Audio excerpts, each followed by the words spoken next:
বন্ধুরা অনেক দিন ধরেই ছোটু না পোলাও খাবো বলছে। এবার আমি আজকের ভাবছি মঙ্গলবার, ওই জন্য আজকের আমি পোলাওটা ওর জন্য বানিয়েই ফেলি। এটা সারপ্রাইজ থাকবে। ওই স্কুল থেকে আসলে না পুরো খুশি হয়ে যাবে, জানো তো। আমি তো চালটা আগেই ধুয়ে আধ ঘন্টা জল ঝরিয়ে শুকনো করে নিয়েছি। একটু আদা বাটা, একটু হলুদ, একটু নুন সব কিছু দিয়ে ঘি দিয়ে ভালো করে মেখে রাখলাম।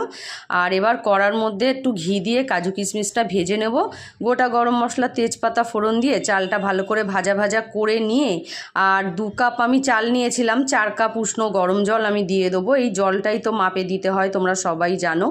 আর একদম পোলাও রান্না সব থেকে সহজ, এত সহজ রান্না যখন তখন করাই যায়, কিন্তু আমি তো পোলাও অতটা ভালোবাসি না।